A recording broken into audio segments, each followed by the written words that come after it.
toujours, hein, je le précise, en concertation avec l'ARS, avec la rectrice, avec le préfet. On s'était mis d'accord que toutes les conditions étaient réunies pour une réouverture partielle aujourd'hui et totale ce lundi. Donc la mairie a fait ce qu'elle avait à faire. Et donc aujourd'hui, comme vous avez pu l'entendre tout à l'heure de la bouche du directeur de cet établissement, toutes les conditions sont réunies, le personnel est présent et c'est pour ça donc que la rectrice s'est déplacée. D'ailleurs, je la remercie d'avoir fait le déplacement ce matin. C'est important que l'école réouvre et qui plus est, Suzy Baumel se trouve dans une zone d'éducation prioritaire et les enfants doivent être à l'école. Et je serai encore plus content ce lundi lorsqu'il y aura donc cette réouverture totale parce que c'est important que les enfants puissent continuer leur apprentissage et notamment, voilà, on a vu encore récemment les chiffres de l'illettrisme à La Réunion et on n'a pas de temps à perdre.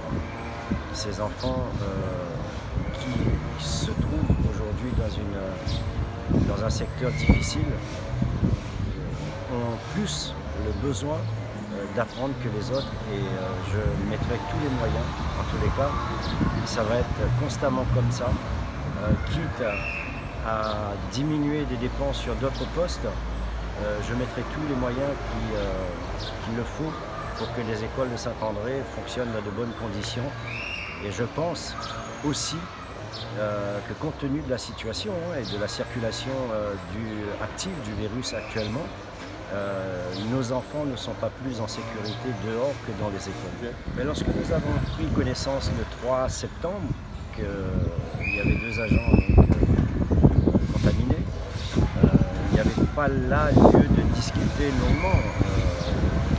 On s'est concerté avec les partenaires classiques que vous connaissez maintenant, l'ARS, le rectorat, le préfet, pour qu'on prenne une mesure de précaution.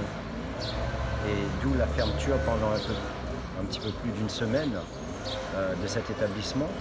Et la demande aujourd'hui auprès de l'État, via le préfet, c'est que l'on nous donne des contrats aidés, PEC, un peu mieux aidés, hein, un peu plus de 50% quand même. Moi, j'aimerais bien pouvoir disposer de contrats PEC à hauteur de 80-90% de manière à disposer d'une réserve et pour essayer de pallier demain si d'aventure d'autres situations qu'on a connues ici à Suzy Baumel se présentent et faire en sorte que les écoles ne se ferment plus. Je pense que le préfet travaille sur ce dossier sérieusement et il nous demande d'attendre puisque ça ne se fait pas d'un claquement de doigts.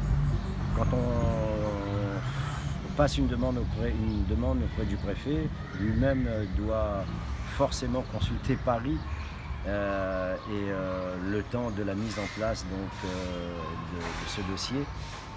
J'espère qu'on pourra être entendu là-dessus de manière à disposer d'un effectif en réserve pour venir compenser les personnes absentes. La mairie a été très active depuis le début de la crise. Il faut savoir qu'on a nous dépensé un peu plus, depuis le début de la crise, un peu plus de 500 000 euros. Là je parle de manière globale, pas simplement pour les écoles. De manière globale, on a engagé une enveloppe de plus de 500 000 euros à l'heure où je vous parle. Et avec un certain nombre de mesures et d'actions telles que les ambassadeurs santé, la ligne Covid, dédiée spéciale. Et dès la semaine prochaine, le centre Covid de Chambord. Voilà des mesures aujourd'hui que pour certaines n'existent pas dans d'autres communes. Nous on fait des efforts et notamment là j'ai aussi un appel par rapport à ce centre Covid et de dire qu'il faut qu'on cesse de pinailler puisque la commune sur ce centre a réalisé ce centre en un temps record avec l'équipe municipale qui avait été envoyée Quand je vous dis en un temps record, c'est vraiment en un temps record. Vous l'avez visité ce centre. Et puis ben voilà, depuis ça tergiverse, ça pinaille et on n'a pas le droit, puisqu'on est en situation de crise. Nous faisons des efforts et tout un chacun doit comprendre aujourd'hui qu'on doit faire autant. Sinon, chacun comptera fera ses petits calculs dans son petit coin et ça ne sert pas à l'intérêt général.